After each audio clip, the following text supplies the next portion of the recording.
அன்பாண்டவர்களே, இந்த கிணதரிமான நிலைமை, நாங்கள் தான் முஸ்லிம்களின் மார்க்க விவகாரங்களுக்கு சொந்தக்காரர்கள் என்று பேசுகின்ற ஜம்மியத்துல் உலமாவும் சரி, அதில் இருக்கின்ற அங்கத்தவர்களும் சரி, இஸ்லாமிய சமூகத்தில் ஈமானை பறிக்கின்ற எத்தனையோ அம்சங்கள் புதிதாக வந்து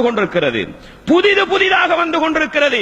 இதற்கெதிராக அறிக்கைகளை காணும், இதற்கெதிராக ஃபத்வாக்களை காணும்.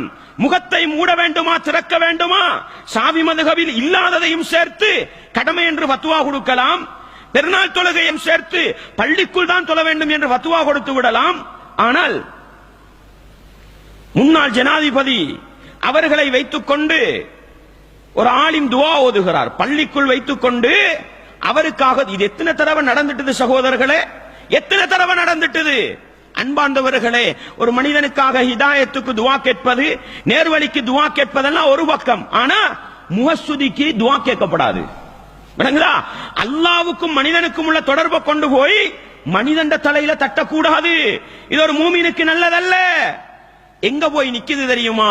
ஆட்சியாளர்களின் ஆதரவை பெறுவதற்கும் நாங்கள் ஆட்சியாளரை நேசிக்கிறோம் என்பதற்கும் படைச்சவன் ரப்பென்னா கேடயமாக்கி கொண்டு வருகின்ற காட்சிகளை பார்க்கிறோம். சமீபத்திலே முன்னாள் ஜனாதிபதி மஹிந்த ராஜபக்ச அவர்களுடைய பிறந்த தினம், அல்லாஹு அக்பர், அதுக்கு பள்ளியுளுக்கு வச்சுக்கிட்டு அரபுல துவா வேணுமா, சிங்களத்துல துவா வேணுமா? எதுக்கு சகோதரர்களே? இது கலிமத்து ஹக்கின் இந்த சுல்தானின் ஜாயிரின், ஒரு அநியாயக்கார ஆட்சியாளருக்கு முன்னால சத்தியத்தை உடைத்து சொல்வது ஜிஹாத். அன்பாண்டவர்களே, அவருக்கு முன்னால் அவர் செஞ்ச அநியாயங்களையும் துரோகங்களையும் எடுத்துச் சொல்ல வேண்டியவர் இன்று வரைக்கும் இஸ்லாமிய சமூகம் கடுமையாக விமர்சிக்கப்படுவதற்கு அவருடைய ஆட்சி காலம் தானே வழி திறந்து விட்டது. அதை முகத்துக்கு முன்னால் சொல்லி அட்வைஸ் பண்ண வேண்டியவர்கள் முஹஸ்ஸுதிக்கு துவா கேட்டால் எப்படி இருக்கும்? இது மார்க்க அடிப்படையில் கூடுமா கூடாதா? இதுக்கு என்ன தீர்ப்பு சகோதரர்களே?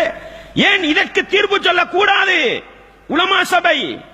இதற்கு பிறகு இப்படி ஒரு மார்க்கத்துக்கு முரணானது நடக்கக்கூடாது என்று ஏன் தடுத்து நிறுத்த முடியாது? அல்லாஹ்வுடைய தூதர் காவிருக்கு பக்கத்தில் நின்றுகிட்டு துவா செஞ்சு தலையை தடாவல்ல, தவா செஞ்சு இஸ்லாத்துக்கு அழைத்தார்கள். அபூ தாலிப் நபிகளாருடைய பெரிய தந்தை மரணப்படுக்கையில இருக்கும் பொழுது அல்லாஹ்வுடைய தூதர் என்ன தெரியுமா சொன்னார்கள்? குல்லா இலாஹ இல்லல்லாஹ், லா இலாஹ இல்லல்லாஹ் என்ற வார்த்தையை சொல்லுங்கள், உங்களுக்காக மறுமையிலே பேசுகிறேன் என்று சொன்னார்கள். இவங்க ஒரு தவாவும் இல்ல, ஒரு அழைப்பும் இல்ல, என்ன செய்யறாங்களாம்? துவா கேட்கிறாங்களாம். இது எதுக்கு சகோதரர்கள்? இஸ்லாத்தை வளர்க்கிறதுக்கா அல்லது தனி மனிதனுடைய மஹப்பத்தை பெற்றுக் கொள்வதற்கா? தீர்ப்பு சொல்றது யார் சகோதரர்களே? ஒரு யூத சிறுவன் மரணப்படுக்கையில இருக்கிறான். ரசூலுல்லாஹ் ஸல்லல்லாஹு அலைஹி வஸல்லம் நோய் விசாரிக்க போறாங்க. போனவங்க தலையை தடாவிட்டா வந்தாங்க, சமாளிச்சிட்டா வந்தாங்க, குடும்பத்துல செல்வாக்கற்பா எடுத்துக்கொள்ள ட்ரை பண்ணினாங்க. இல்லை, அஸ்லிம், யூத சிறுவனை பார்த்து நீ இஸ்லாத்தை ஏற்றுக்கொள் என்று சொன்னார்கள். அன்பாண்டவர்களே, அவர் தந்தையின் முகத்தை பார்க்க தந்தை சொல்கிறார், அத்தி அபுல் காசிம் ஸல்லல்லாஹு அலைஹி வஸல்லம். அபுல் காசிம் என்பது நபிகளாருடைய ஒரு பட்டப்பெயர், புனைப்பெயர். அபுல் காசிமுக்கு கட்டுப்படி என்று சொல்ல அவர் இஸ்லாத்துக்கு வந்த நிலையில் மரணித்து போகிறார். அல்லாஹ்வுடைய தூதர் புகழ்ந்து கொண்டு வந்தார்கள், அல்ஹம்துலில்லாஹி அல்லதி அன்கதஹு மினன் நார். இந்த செய்திகளை ஏன் நான் சொல்கிறேன் தெரியுமா? மாற்று மதத்தவர்களை சமாளிக்க கூடாது, மாற்று மதத்தவர்களுடைய தலையை தடாவி தங்களுடைய ஆதரவை பெற்றுக் கொள்ள ரெடியாக கூடாது. மாறாக இஸ்லாத்தை எடுத்து சொல்ல வேண்டும், தஅவா செய்ய வேண்டும். இது நபிகளாருடைய பண்பாக இருந்தது என்றால் இன்றைக்கு முஸ்லிம் சமூகம் ஈமானை இழக்கின்ற காரியத்தை செய்கிற பொழுது ஏன் மார்க்கத்தின் காவலாளிகள் மௌனிகளாக இருக்கிறார்கள் என்பதுதான் எல்லா பிரச்சனைகளுக்கும் காரணம் சகோதரர்களே. இன்றைக்கு மாற்று மதத்தவர்களின் விழாக்கள் வந்துவிட்டால் தன்சல் கொடுக்கிறார்கள், தான கொடுக்கிறார்கள், அவர்களுடைய சந்தூக்கை தூக்கி கொண்டு போகிறார்கள், அவர்களுடைய சாவு பெட்டியை முஸ்லிம்கள் தூக்கி கொண்டு போகிறார்கள். அன்பாண்டவர்களே, இது மார்க்கத்தின் அடிப்படையில் கூடுமா கூடாதா? ஏன் இதற்கு தீர்வு சொல்லக்கூடாது? இதை சொல்லி அல்லவா சமூகத்தை பாதுகாக்க வேண்டும்.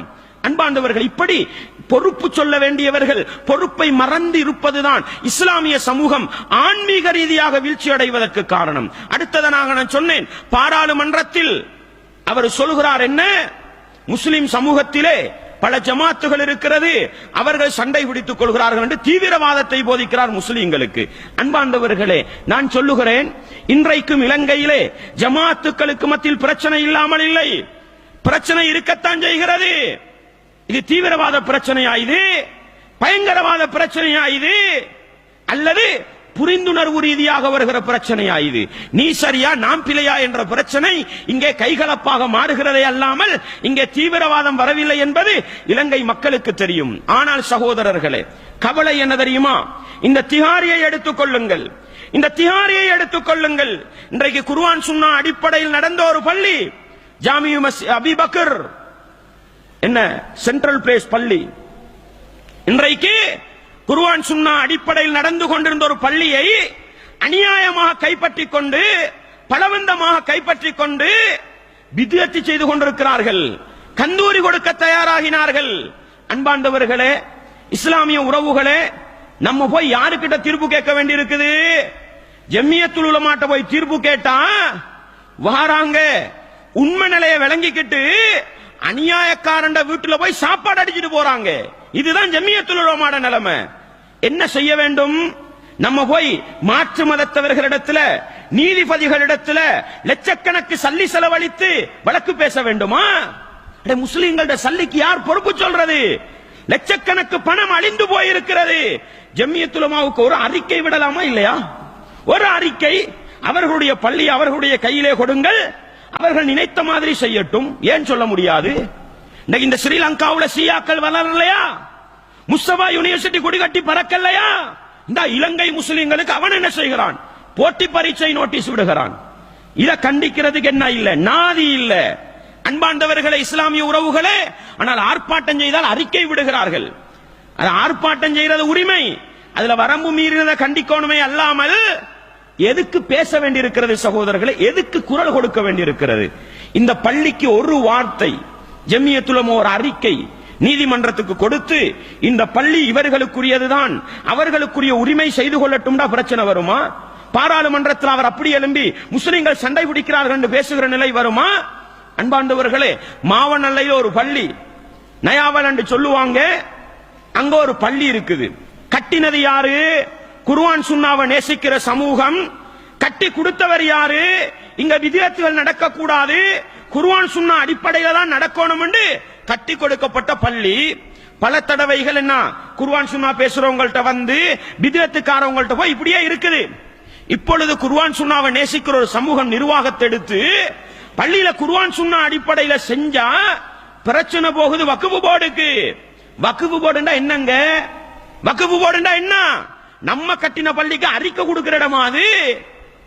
பிரச்சனை வந்தா தீர்வு செய்யற இடம். அன்பாண்டவர்களே, அடிபுடி நடந்தாலும் வாய் துறக்க மாட்டாங்க. இதுதான் என்ன வக்ஃப் போர்டுடைய நிலைமை.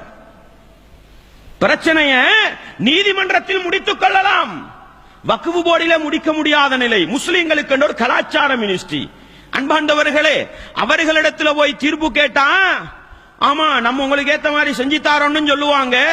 பின்னால போய் ஏன்பா தௌஹீதுக்காரனை வளர விடுறீங்கன்னு கேட்பாங்க. இது யாரு கேட்கிறது? தௌஹீதுக்காரன்டா என்னன்னு தெரியுமா உனக்கு?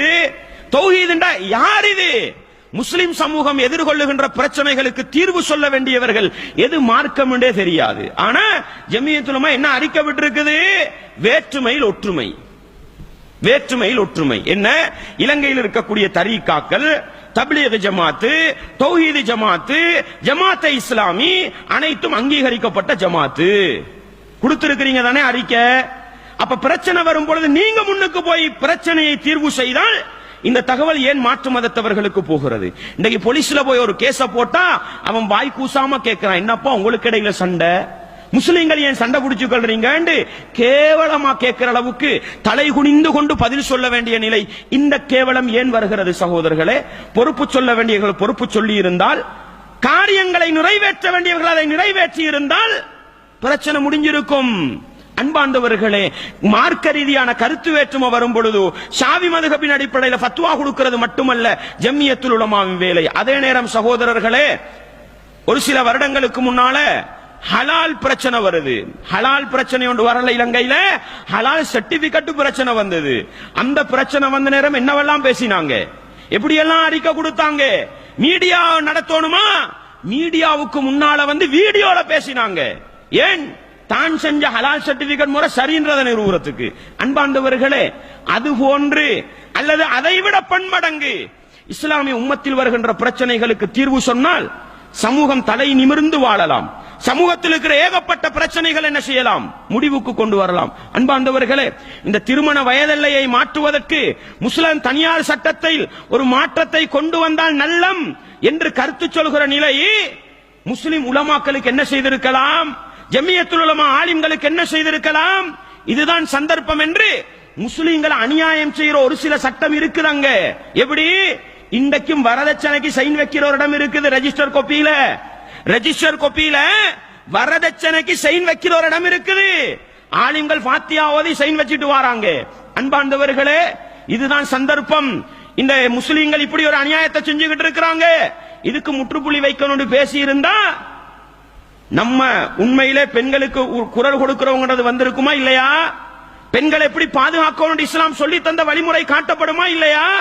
ஆனால் அந்த ரெஜிஸ்டர் காப்பியில இருக்கிற சீதனத்துக்கு எதிராக யார் பேசுறா? எந்த ஜமியத்துலமா அறிக்கை விடுது? அன்பார்ந்தவர்களே, சமூகத்தில் முஸ்லிம் சமூகம் பல ஜாதி பிரச்சனைகளை எதிர்நோக்குகிறது. அவர்களுக்காக குரல் கொடுக்க, அவர்களுக்காக போராட, அவர்களுக்காக பதில் சொல்ல நாதிகள் இல்லை என்பது